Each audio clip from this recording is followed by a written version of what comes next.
नमस्ते दोस्तों।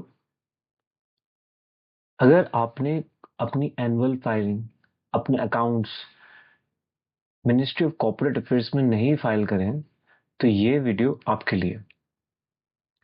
आपकी कंपनी स्ट्राइक अप हो सकती है, आपकी कंपनी बंद हो सकती है अगर आपने ये काम नहीं किया। लैक्स ऑफ पेनल्टी लग सकती है आपको, उससे आप बच सकते हैं। सरकार ने आपको एक लास्ट चांस दिया है, जिसकी डेडलाइन 15 जुलाई 2026 है।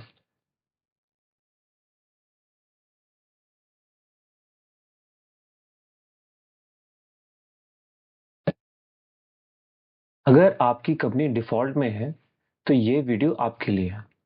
आपने एनुअल रिटर्न नहीं फाइल करी, अपने accounts ministry of corporate affairs में नहीं दिए, पेनल्टी हर साल आपकी बढ़ रही है, आपकी कंपनी डिफॉल्ट में है, ये वीडियो आपके लिए है। रमेश जी की सच्ची कहानी आपको मैं बताता हूँ। ये आपके साथ भी हो सकता है। 2021 में उन्होंने एक कंपनी बनाई। छोटी सी दुकान थी उनकी, सपने बड़े थे। 4 साल कोई फाइलिंग नहीं गई, पता ही नहीं था क्या करना था। तो पेनल्टी आज की रेट में 8,40,000 तक पहुंच गई। हर साल 2 लाख प्लस बढ़ती रही। पर सीसीपीएस 2026 आया, जब स्कीम आई कि भाई आप फाइल कर लो जो भी पेंडिंग है, आपका 10% आप जो भी पेनल्टी है और उसका दे दो और आप क्लियर हो जाओगे। तो आप सीए से मिले, रमेश जी सीए से मिले। सीए ने कहा अभी फाइल करिए, आप सिर्फ 32,000 में सब क्लियर कर दीजिए, 8,40,000 की पेनल्टी माफी हो जाएगी। तो आपके पास भी ये मौका है 15 जुलाई तक। ये स्कीम आपको क्या देती है? 4 बड़े फायदे एक नजर में। बहुत कम फीस, लाखों की पेनल्टी की जगह सिर्फ थोड़ी सी फीस लगती है। पेनल्टी माफी हो जाती है, पुरानी सारी पेनल्टीज से छुटकारा मिल जाता है। सारे फॉर्म्स एक साथ, MGT7, AOC4, ADT1 सब एक ही बार में। MGT7 AOC4 एनुअल फाइलिंग की होती है, जहां साल में एक बार बैलेंस शीट फाइनेंशियल्स जाते हैं AOC4 में, और MGT7 में शेयर होल्डिंग या अदर अदर जो इंफॉर्मेशन वो जाती है। ADT1 ऑडिटर अपॉइंटमेंट का होता है। कंपनी बचेगी, आपकी कंपनी बंद होने से बच जाएगी। सीधा फायदा कम खर्चा, ज्यादा सुरक्षा हो जाती है आपकी। हाल ही में सरकार ने एक दो दिन पहले FAQs पब्लिक के लिए थे। FAQs मतलब पूछे गए मेजर सवाल, फ्रिक्वेंटली आस्क्ड क्वेश्चन। उन्हीं में से कुछ क्वेश्चंस ये है कि सरकार का जवाब, अगर डिलीट फाइलिंग पर कितनी फीस लगेगी?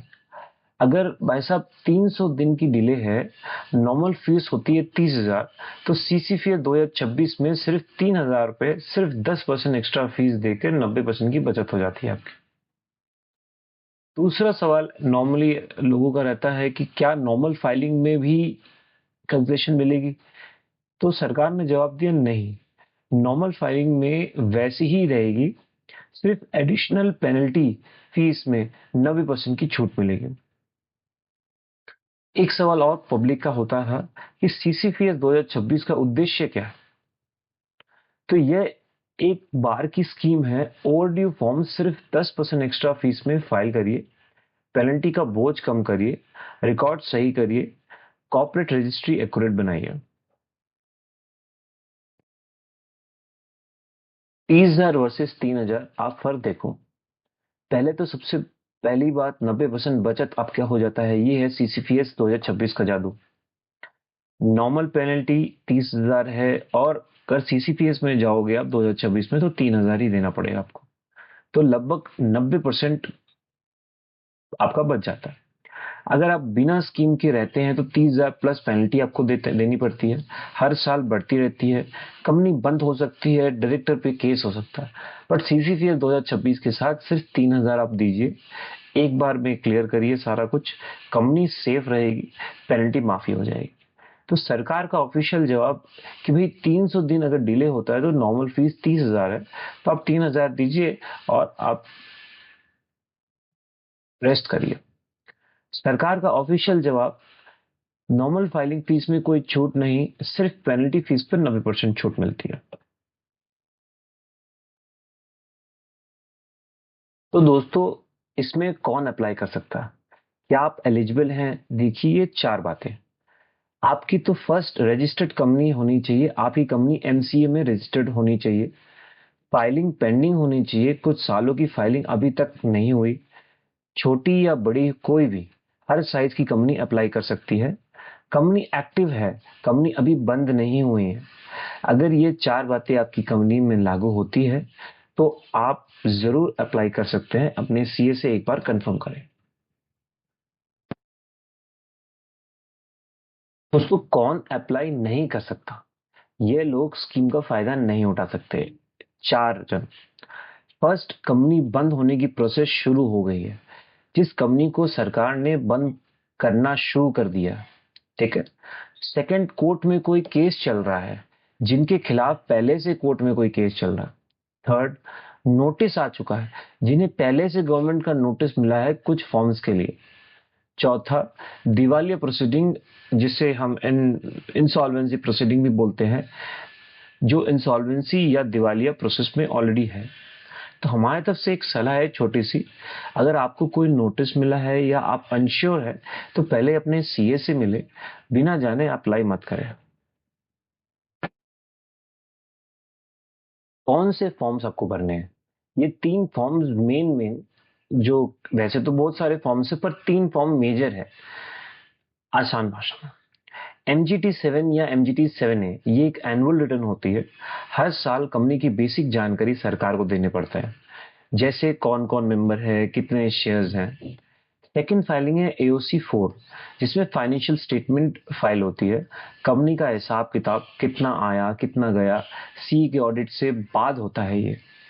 ADT 1 ऑडिटर अपॉइंटमेंट, ये फॉर्म बताता है कि आपने कौन सा सीए अपनी कंपनी को ऑडिटर बनाया है।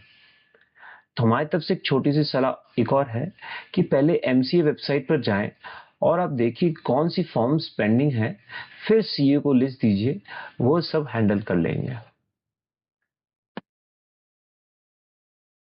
तो स्कीम में कौन से फॉर्म्स कवर हैं? सरकार का ऑफिशियल एफएक्यूज में भी आया है ये। MGT 7, MGT 7A annual return, AOC 4 और उसके सारे variants, financial statement, ADT 1 auditor appointment, FC 3, FC 4 foreign companies के लिए form, legacy form, form 20B, 21A, 23AC, 23ACA, 23B और भी। अगर आपका फॉर्म इस लिस्ट में है, आप अप्लाई कर सकते हैं, सीए से कंफर्म करें। आपका ऑडिट नहीं हुआ, पहले ये कराएं।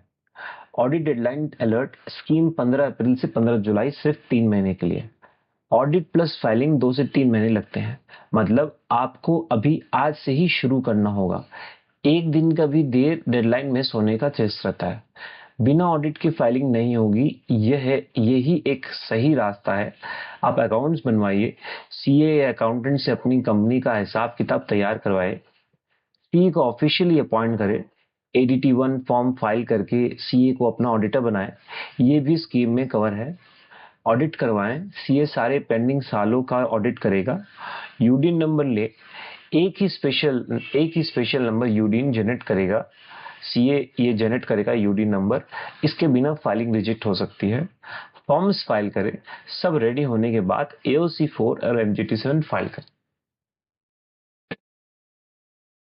यूडीन क्या होता है, एक बार आप समझ लीजिए, इसके बिना फाइलिंग रिजेक्ट हो जाएगी। यूनिक डॉक्यूमेंट आइडेंटिफिकेशन नंबर, यह एक 18 डिजिट का स्पेशल कोड होता है।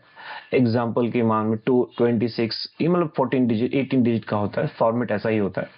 ये अपने आईसी पोर्टल पर जनरेट करता है। यह नंबर आपके ऑडिट रिपोर्ट पर लिखा होता है। इसके बिना आपका AOC 4 फॉर्म रिजेक्ट हो जाएगा।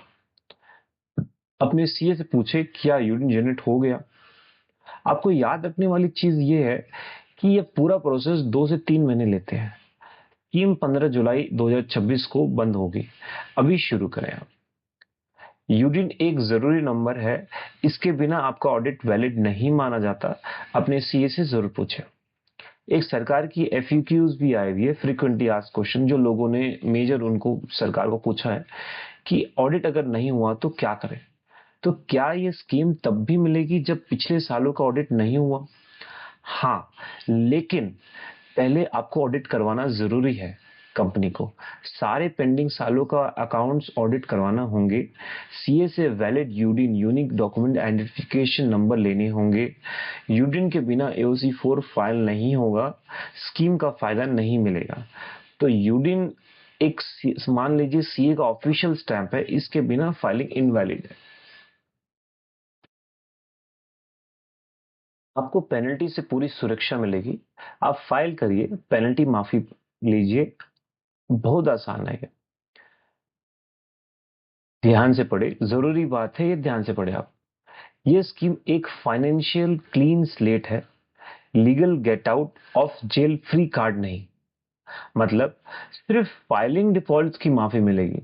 दूसरी गलतियां जैसे एजीएम ना करना, सेक्शन 96 कंपनी एक्ट 2013 की है, कि माफी आपको नहीं मिलेगी। आपने एनुअल जनरल मीटिंग नहीं करवाई तो उसकी माफी नहीं है इस स्कीम में। तो MGT 7 और AOC 4 के लिए है, नोटिस आने से पहले 30 दिन के अंदर फाइल करिए, पेनल्टी आपको माफी गारंटेड है। बाकी सारे फॉर्म्स के लिए अगर अभी तक कोई केस या नोटिस नहीं आया तो फाइल करें और सुरक्षा पाइए। कोई अलग एप्लीकेशन आपको नहीं चाहिए। स्कीम के तहत फाइल करते ही ऑटोमेटिक सुरक्षा मिलती है, कोई एक्स्ट्रा काम नहीं करना आपको। तो जितना जल्दी आप फाइल करोगे उतनी ही ज्यादा सुरक्षा आपको मिलेगी। तो दोस्तों, इम्यूनिटी कब मिलेगी आपको और कब नहीं? सरकार का भी इसमें FAQs आया हुआ है। तो सरकार ने क्या बोला है कि भाई इम्यूनिटी आपको कब मिलेगी? क्या स्कीम पेनल्टी से पूरी सुरक्षा देती है? तो सरकार ने जवाब दिया हाँ, इन केसेस में MGT 7, 7A और AOC 4 बेसिकली एनुअल फाइलिंग ही होती है। नोटिस आने से पहले 30 दिन के अंदर फाइल करें, पेनल्टी 0। बाकी फॉर्म्स अगर कोई प्रोसिक्यूशन या सो कॉज नोटिस नहीं आया तो इम्यूनिटी मिलेगी। सरकार का नॉर्मली जो पब्लिक का दूसरा सवाल होता है कि इम्यूनिटी के लिए अलग अलग फॉर्म कोई भरना होगा क्या हमें?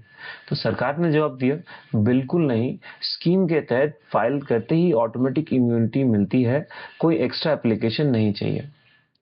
तो इम्यूनिटी नहीं मिलेगी इन केसेस में। किन केसेस में नहीं मिलेगी? AGM ना करने पर, दूसरी कंपनीज एक्ट वायलेशन पर, क्रिमिनल केसेस पर। यह सिर्फ एनुअल फाइलिंग डिफॉल्ट्स के लिए है। तो लोग सोचते क्या है और सच क्या है? तो यह गलत फहमियां दूर करिए। तो फर्स्ट मिथ यह है कि नॉर्मल फीस भी कम होगी, पर फैक्ट यह है सिर्फ पेनल्टी पर 90% छूट है, नॉर्मल फीस पूरी देनी होगी। सेकंड मिथ यह है कि सिर्फ 1 साल की फाइलिंग होगी, पर फैक्ट यह है कोई लिमिट नहीं है, 1 साल या 10 साल, सब एक साथ। थर्ड मिथ ये है कि एजीएम ना करने पर भी माफी मिलेगी। तो फैक्ट भाई साहब ये है कि एजीएम अगर डिफॉल्ट और कवर नहीं है, इसमें सिर्फ फाइलिंग डिफॉल्ट की माफी होगी। फोर्थ मिथ ये है कि इम्यूनिटी के लिए अलग अलग फॉर्म चाहिए। तो फैक्ट ये है फाइल करते ही ऑटोमेटिक इम्यूनिटी, आपको कोई एक्स्ट्रा फॉर्म नहीं फाइल करना।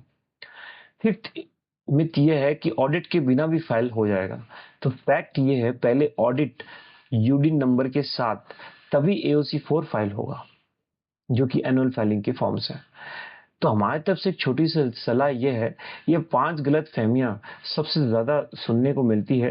अभी अपनी सिचुएशन के लिए आप अपने सीए से मिले और उनसे डिस्कस करें कि भाई क्या करेक्ट है क्या नहीं है। और भी बहुत सारी गलत फहमियां हैं, तो कुछ उनमें से ये है कि कंपनी बंद करनी हो तो फुल फीस देनी होगी। तो फैक्ट ये है, ST के एक फॉर्म होता है स्ट्राइक ऑफ का, जिसे कंपनी बंद हो जाती है, उसके लिए सिर्फ 25% फीस, 75% बचत हो जाती है। 25% फीस दीजिए आप और आपकी कंपनी क्लोज कर लीजिए। सेकेंड इज डोरमेंट स्टेटस बहुत महंगा है। तो फैक्ट है कि एक एमएससी फॉर्म डोरमेंट फॉर्म होता है, उसके लिए 50% फीस आपको देनी पड़ेगी, तो एकदम आधी बचत हो जाती है आपकी। थर्ड मिथ ये है, ये स्कीम सिर्फ बड़ी कंपनीज के लिए। तो भाई साहब फैक्ट ये है, हर साइज की कंपनी, छोटी बड़ी, सब एलिजिबल है। फोर्थ मिथ ये है, अभी टाइम है, बाद में करेंगे, क्योंकि अपने इंडियन के लोगों, इंडिया के लोगों की ये मानसिकता होती है कि अभी टाइम है, 2-3 महीने बाद में कर लेंगे। तो फैक्ट भाई साहब ये है कि ऑडिट लगभग 60 दिन प्लस फाइलिंग में थोड़ा समय लगता है। तो टोटली आपके पास 90 दिन है, और 90 दिन में आपके 15 अप्रैल से चालू हुई है, तो अभी आज 25 अप्रैल है, तो 10 दिन तो आप 10-12 दिन 10-11 दिन तो आपके निकल गए। तो उसमें टाइम लगता है आपको ऑडिट में। ऐसा नहीं होता कि आपने सीए को दिए और सीए ने बस सेकंड दिन ही ऑडिट करके दे दिया। सीए को भी 10 काम होते हैं, उनको भी आपका अकाउंट चेक करना पड़ेगा, क्या है क्या नहीं, अपने कंप्लायंस करे कि नहीं करे, वो सारे चेक करने में टाइम तो लगता है वैसा। तो आप जितना जल्दी हो सके आप अपने सीए को अपने अकाउंट्स, अपने बैंक स्टेटमेंट जो भी वो मांगते हैं आपके फाइनेंशियल से रिलेटेड, तो वो क्लोज करिए, तो कि वो ऑडिट करके आपको दे सके, उसके बाद फाइलिंग कर सके। सबसे बड़ी गलतफहमी क्या है कि 15 जुलाई के बाद कुछ नहीं होगा, कल करेंगे। तो 15 जुलाई 2026 लास्ट डेडलाइन है, इसके बाद कुछ नहीं होना आपका। तो इन मिथ्स की वजह से कोई कंपनी स्कीम मिस कर देती है, तो आज ही आप सीए से मिले अपने।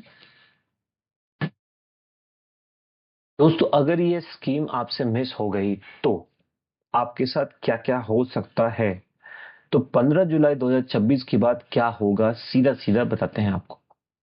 सबसे बड़ी पेनल्टी लगेगी आपको। नॉर्मल पेनल्टी रेट्स लागू होंगे, लाखों या करोड़ में आपके पेनल्टी पहुंच जाएगी। आप पे कोर्ट केस हो सकता है, कंपनी और डायरेक्टर्स के खिलाफ कोर्ट में भी केस हो सकता है। आपकी कंपनी बंद हो सकती है, सरकार कंपनी को परमानेंटली बंद कर सकती है, डायरेक्टर्स बैन हो सकते हैं, आप फ्यूचर में कोई भी कंपनी में आप अपॉइंट नहीं हो सकते, उसको चला नहीं सकते। यह मौका बार बार नहीं आता, सरकार ने यह एक बार का मौका दिया है, 15 जुलाई 2026 के बाद कोई रास्ता नहीं है। दोस्तों एक क्विक चेकलिस्ट मैं आपसे डिस्कस कर लेता हूं, जो आपको फॉलो करना अगर आपकी कंपनी की फाइलिंग नहीं हुई पुराने सालों की। अब इसका स्क्रीनशॉट भी ले सकते हो। ये 5 काम अभी आप करिए, एक भी आप मिस मत करिए। फर्स्ट, आप एमसीए का लॉगिन करिए, कंपनी का सिन नंबर डालें, उसमें सेकंड पेंडिंग फॉर्म्स आप एक लिस्ट बनाइए, कौन से फॉर्म्स फाइल नहीं हुए उसको नोट करिए। थर्ड, आप देखिए कोई नोटिस तो नहीं आया आपको ईमेल में, रजिस्टर्ड पोस्ट चेक करिए, और इसकी जानकारी सीए को बताइए अपने। तो सीए से ऑडिट शुरू करवाएं, आज ही आप कॉल करें। लगभग 60 दिन भी लग सकते हैं उनको ऑडिट करने में, 30 दिन भी लग सकते हैं, 2 दिन भी लग सकते हैं, छोटी कंपनी हुई तो 15 जुलाई से पहले आप फाइल करिए। डेडलाइन मिस होने से पेनल्टी प्लस स्ट्राइक ऑफ का रिस्क आ जाता है। हर दिन का इंतजार आपका महंगा पड़ेगा।